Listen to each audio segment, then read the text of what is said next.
네, 지금 보신 것처럼 일주일 만에 문재인, 안철수 두 후보의 격차가 상당히 벌어진 걸로 나타났습니다. 정치부 안지연 기자와 함께 구체적으로 여론조사 결과를 살펴보겠습니다.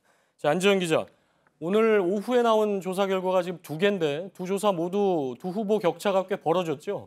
네, 모두 오차 범위 밖에서 문재인 후보가 앞서는 걸로 나타났습니다. 예. 먼저 서울경제와 한국리서치의 여론조사 결과를 보시면 문재인 42.6%, 안철수 35.6%로 후보 간 격차는 7%포인트, 오차 범위 밖입니다.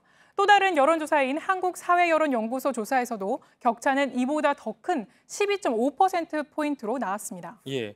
지금 나온 순서는 이제 오늘 후보 등록을 마쳤기 때문에 이제 기호 순서대로 표시를 한 거죠. 맞습니다.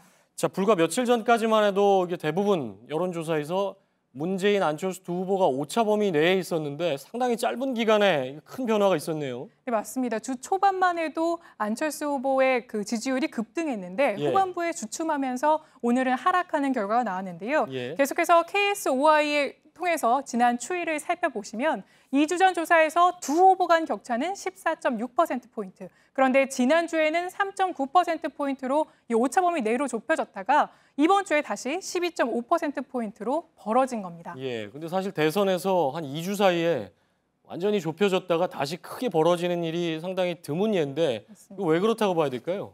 먼저 TV 토론을 꼽는 분석들이 많았습니다. 예. 특히 오늘 나온 여론조사 결과에서도 이 TV 토론을 잘한 후보가 누구냐고 물어왔는데요. 그런데 1위로는 유승민 후보가 28.1%로 가장 높게 나왔습니다. 이 다음은 문재인 후보가 22.2%였고요. 그 다음이 안철수 후보로 16.2%였습니다. 예. 그리고 또 다른 여론조사인 이 토론의 바로 다음 날 실시한 리얼미터의 긴급 여론조사에서도 안 후보가 잘했다는 응답은 21%로 문 후보가 잘했다는 응답보다 12%포인트 낮았습니다. 예. 대개는 자기가 지지한 후보한테 잘했다 이런 표를 주기 마련인데요. 예. 그렇기 때문에 안철수 후보가 다소 TV 토론에서 부진했고 그게 지지율을 영향에 미쳤다 이렇게 볼 수 있을 것 같습니다. 그러니까 지지율하고 비교를 해볼 때 대개는 본인이 지지하는 후보를 TV 토론도 잘했다 뭐 이렇게 하는 거에 비하면 상당히 더 낮게 나왔다 이렇게 볼 수가 있겠고요.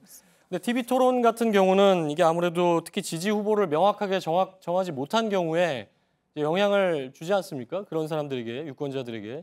그렇다고 볼 때는 아무래도 일주일 만에 투표할 의향, 그러니까 투표할 사람을 정했느냐 이 부분도 이 TV 토론 결과와 영향을 가늠해 볼 수 있는 부분이겠죠. 맞습니다. 그동안은 지지 후보를 여전히 바꿀 수 있다 이런 응답층이 굉장히 높게 나왔었는데요. 그런데 그런 응답층이 점점 줄어드는 추세입니다. 오늘 나온 이 KSOI의 여론조사 결과에서도 이 지지 후보를 계속 지지할 것이라는 응답이 78.8%, 다른 후보로 바꿀 수 있다는 응답이 16.8%였습니다. 예. 바로 전주만 해도 바꿀 수 있는 응답이 30.4%였는데요. 그것에 비하면 굉장히 줄어든 수치입니다. 지난주에는 안철수 후보에 대한 검증이 상당히 많았는데 그 부분도 영향을 미쳤다고 봐야 되겠죠?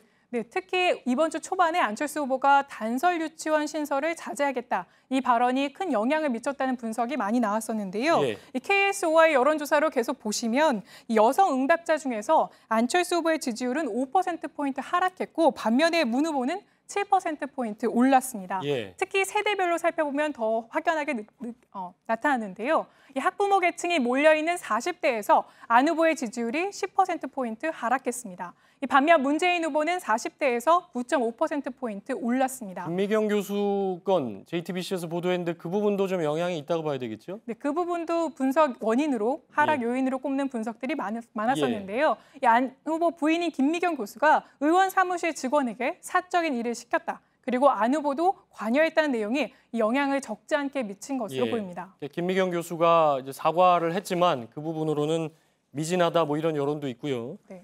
자, 지역별로는 어떻게 나오고 있습니까? 이 대구, 경북 지역을 제외하고는 모두 문 후보가 더 높게 나왔습니다. 특히 수도권에서 문 후보의 상승세가 나타났는데요. 서울뿐만 아니라 인천, 경기에서 문 후보가 상승해서 과반인 51.1%를 기록했습니다. 반면 안철수 후보는 호남에서 가장 큰 폭으로 하락했는데요. 7%포인트 하락해서 36.5%로 나타났습니다. 예, 안철수 후보 쪽에서는 지난 한 2주간 굉장히 가파르게 상승세를 기록을 했기 때문에 분위기가 꽤 좋았는데 선거운동 직전에 이렇게 하락하고 격차가 크게 벌어진 거로 나와서 좀 부담이 되겠죠? 네. 특히 여론조사 지지율이 흐름이라는 게 굉장히 중요하기 때문에 더 예. 민감할 수밖에 없는 상황인데요.